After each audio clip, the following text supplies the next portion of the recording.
को जय श्री कृष्णा, जय श्री राम, जय श्री राधे राधे, जय श्री महाकाल। इस प्रवचन में आपको श्रवण कराएंगे गुण दोष व्यवस्था का स्वरूप और रहस्य। भगवान श्री कृष्ण कहते हैं, प्रिय उद्धव, मेरी प्राप्ति के 3 मार्ग हैं, भक्ति योग, ज्ञान योग और कर्म योग। जो इन्हें छोड़कर चंचल इंद्रियों के द्वारा क्षुद्र भोग भोगते रहते हैं, वे बार बार जन्म मृत्यु रूप संसार के चक्कर में भटकते रहते हैं। अपने अपने अधिकार के अनुसार धर्म में दृढ़ निष्ठा रखना ही गुण कहा गया है और इसके विपरीत अनधिकार चेष्टा करना दोष है। तात्पर्य यह है कि गुण और दोष दोनों की व्यवस्था अधिकार के अनुसार की जाती है, किसी वस्तु के अनुसार नहीं। वस्तुओं के समान होने पर भी शुद्धि अशुद्धि, गुण दोष और शुभ अशुभ आदि का जो विधान किया जाता है, उसका अभिप्राय यह है कि पदार्थ का ठीक ठीक निरीक्षण परीक्षण हो सके और उनमें संदेह उत्पन्न करके ही यह योग्य है कि अयोग्य स्वाभाविक प्रवृत्ति को नियंत्रित संकुचित किया जा सके, उनके द्वारा धर्म संपादन कर सकें, समाज का व्यवहार ठीक ठीक चला सकें और अपने व्यक्तिगत जीवन के निर्वाह में शुद्धा हो।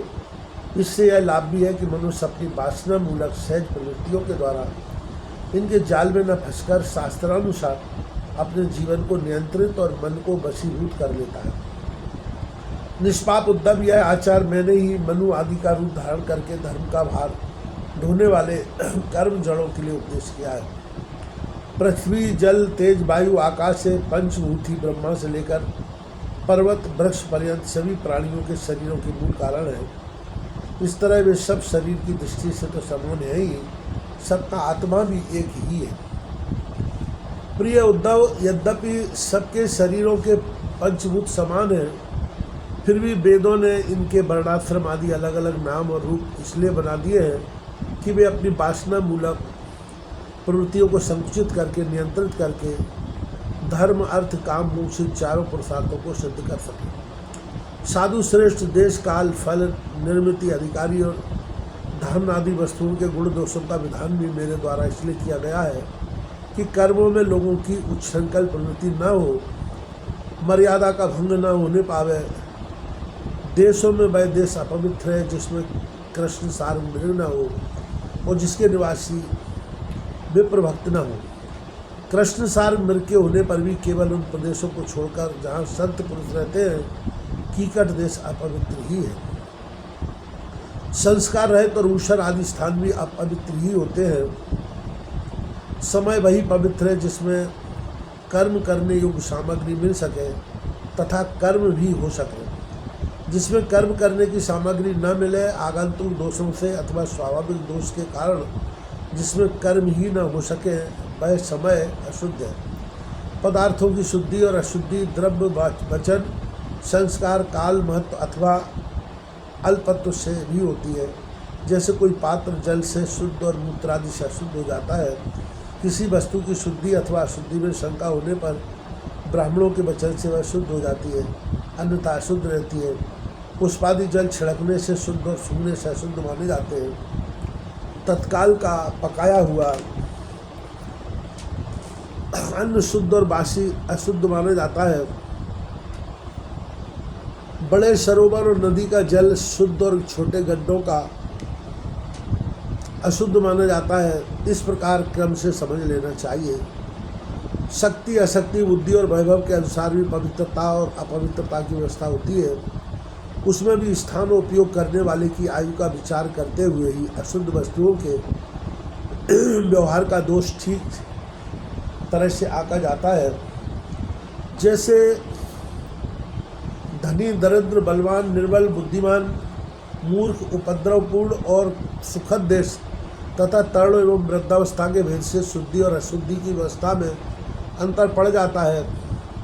अनाज, लकड़ी, हाथी दांत आदि हड्डी, सूत, मधु नामक तेल, घी आदि रस, सोना, पारा आदि तेजस पदार्थ, चाम और घड़ा आदि मिट्टी के बने पदार्थ समय पर अपने आप हवा लगने से, आग में जलाने से, मिट्टी लगाने से अथवा जल में धोने से शुद्ध हो जाते हैं। देश, काल और अवस्था के अनुसार कहीं जल, मिट्टी आदि शोधक सामग्री के संयोग से शुद्ध करनी पड़ती है, तो कहीं कहीं एक से भी शुद्धि हो जाती है।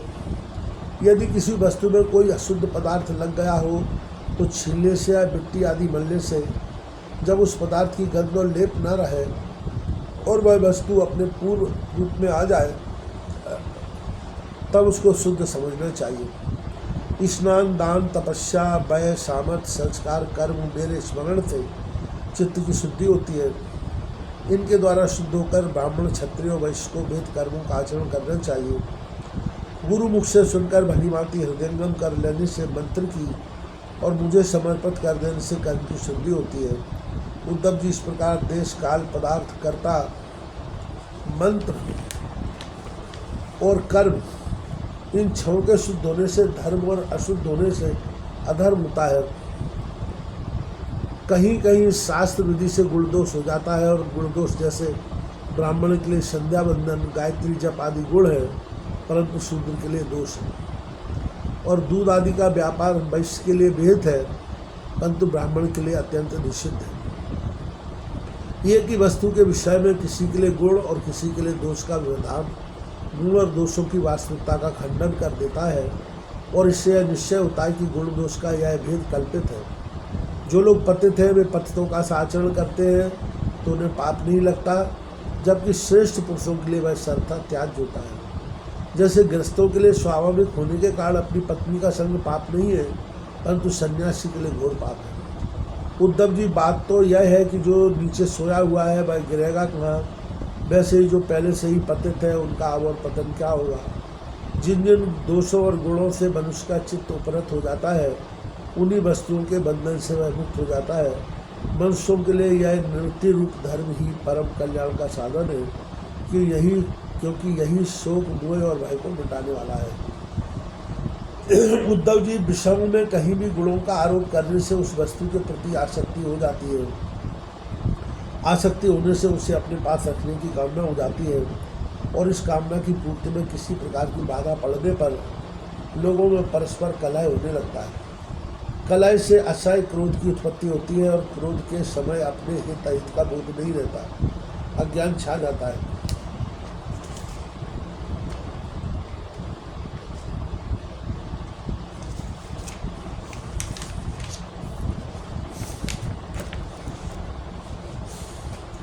इस अज्ञान से शीघ्र ही मनुष्य की कार्याकार का निर्णय करने वाली व्यापक चेतना शक्ति लुप्त हो जाती है।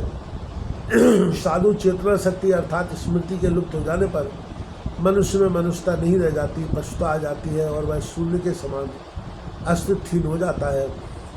अब उसकी अवस्था वैसी ही हो जाती है जैसे कोई मूर्छित या मुर्दा हो। ऐसी स्थिति में ना तो उसका स्वार्थ बनता है और ना तो परमार्थ। विषयों का चिंतन करते करते वह विषय रूप हो जाता है। उसका जीवन वृक्ष के समान जड़ हो जाता है।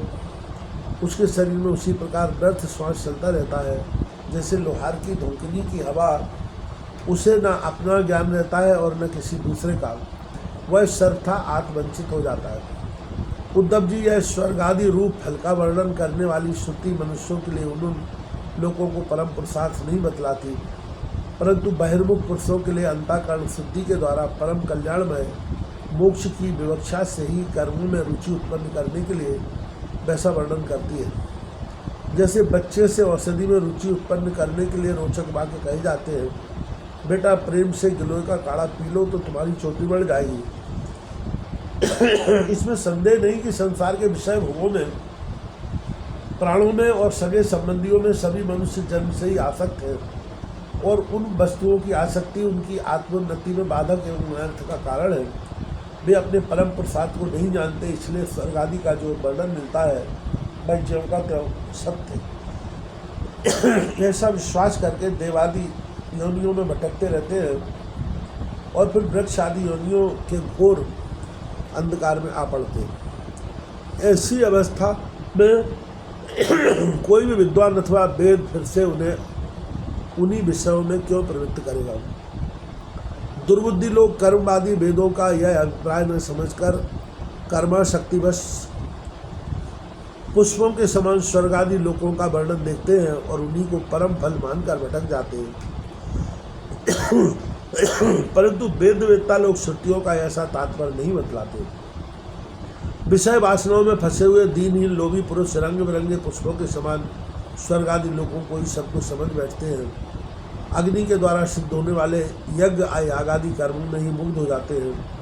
उन्हें अंत में देवलोक पितृलोक आदि की ही प्राप्ति होती है। दूसरी ओर भटक जाने के कारण उन्हें अपने निज धाम आत्मपद का पता नहीं लगता।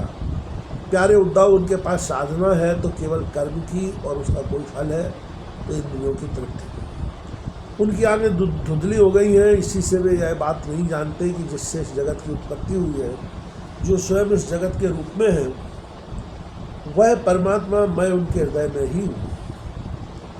यदि हिंसा और उसके फल मांस भक्षण में राग ही हो, उसका त्याग न किया जा सकता हो तो यज्ञ में ही करें। यह परिसंख्या विधि है। स्वाभाविक प्रवृत्ति का संकोच है। संध्या वंदन आदि के समय अपूर्व विधि नहीं है। इस प्रकार मेरे परोक्ष अभिप्राय को न जानकर विषय लोलुप पुरुष हिंसा का खिलवाड़ खेलते हैं और दुष्टता में अपनी इंद्रियों की तृप्ति के लिए बंद किए हुए पशुओं के मांस से यज्ञ करके देवता पितर तथा भूतपतियों के यजन का ढोंग करते हैं। उद्धव जी, स्वर्ग आदि परलोक स्वप्न के दृश्यों के समान है। वास्तव में वे असत हैं। केवल उनकी बातें सुनने में बहुत मीठी लगती है। सकाम पुरुष वहाँ के भोगों के लिए मन ही मन अनेकों प्रकार के संकल्प कर लेते हैं, और जैसे व्यापारी अधिक लाभ की आशा से मूलधन को भी खो बैठता है, वैसे ही वे सकाम यज्ञों द्वारा अपने धन का नाश करते हैं। वे स्वयं रजोगुण सत्वगुण या तमोगुण में स्थित रहते हैं और रजोगुणी सत्वगुणी अथवा तमोगुणी इंद्रादि देवताओं की उपासना करते हैं। वे उन्हीं सामग्रियों से उतने ही परिश्रम से मेरी पूजा नहीं करते। वे जब इस प्रकार की पुष्पिता वाणी रंग बिरंगी मीठी मीठी बातें सुनते हैं कि हम लोग इस लोक में यज्ञों के द्वारा देवताओं का यजन करके स्वर्ग में जाएंगे और वहाँ दिव्य आनंद भोगेंगे, उसके बाद जब फिर हमारा जन्म होगा तब हम बड़े कुलीन परिवार में पैदा होंगे, हमारे बड़े बड़े महल होंगे और हमारा कुटुंब बहुत सुखी और बहुत बड़ा होगा। तब उनका चित्त शुद्ध हो जाता है और उन हैकड़ी जताने वाले घमंडियों को मेरे संबंध की बातचीत भी अच्छी नहीं लगती। उद्धव जी, वेदों में 3 कांड हैं, कर्म, उपासना और ज्ञान। इन तीनों कांडों के द्वारा प्रतिपादित विषय है ब्रह्म और आत्मा की एकता। सभी मंत्र और मंत्र दृष्टा ऋषि इस विषय को खोलकर नहीं गुप्त भाव से बतलाते हैं, और मुझे भी इस बात को गुरुगुप्त रूप से कहना ही अनिष्ट है। वेदों का नाम है शब्द ब्रह्म। वे मेरी मूर्ति है, इसी से उनका रहस्य समझना अत्यंत कठिन है। वह शब्द ब्रह्म परा पश्यंती और मध्यमा वाणी के रूप में प्राण मन और इंद्रियमय है। समुद्र के समान सीमा रहित और गहरा है, उसकी थाह लगाना अत्यंत कठिन है। इसी से जैमिनी आदि बड़े बड़े विद्वान भी उसके तात्पर्य का ठीक निर्णय नहीं कर पाते। उद्धव में अनंत शक्ति संपन्न एवं स्वयं अनंत ब्रह्म मैंने ही वेदवाणी का विस्तार किया है। जैसे कमल नाल में पतला सा सूत होता है, वैसे ही वह वेदवाणी प्राणियों के अंतःकरण में अनाहत नाद के रूप में प्रकट होती है। भगवान हिरण्यगर्भ स्वयं वेदमूर्ति एवं अमृतमय है।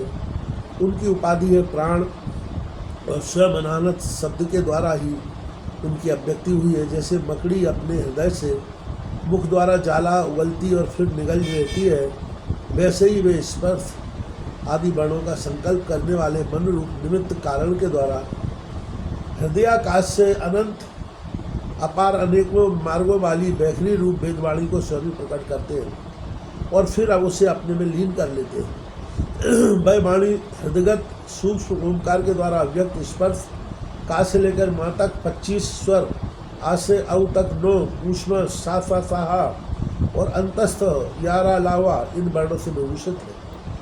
उसमें ऐसे छंद हैं जिन्हें उत्तरोत्तर 4 वर्ण बढ़ते जाते हैं और उनके द्वारा विचित्र भाषा के रूप में यह विस्तृत हुई है। 4 अधिक वर्णों वाले छंदों में से कुछ ये हैं: गायत्री, उष्णिक, अनुष्टुप, बृहति, पंक्ति, त्रिष्टुप, जगती और अतिछंद, अत्यष्टि, अतिजगती और विराट।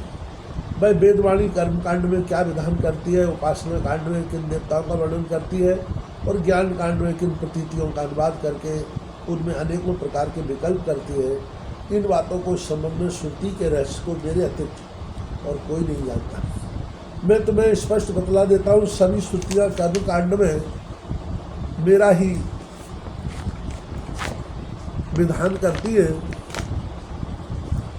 उपासना कांड में उपास्य देवताओं के रूप में मेरा ही वर्णन करती है, और ज्ञान कांड में आकाश आदि रूप से मुझ में ही अन्य वस्तुओं का आरोप करके उनका निषेध कर देती है। संपूर्ण श्रुतियों का बस इतना ही तात्पर्य है कि वे मेरा आश्रय लेकर मुझ में भेद का आरोप करती है, माया मात्र कहकर उसका अनुवाद करती है, और अंत में सबका निषेध करके मुझ में ही शांत हो जाती है, और केवल अधिष्ठान रूप से मैं ही शेष रह जाता हूँ।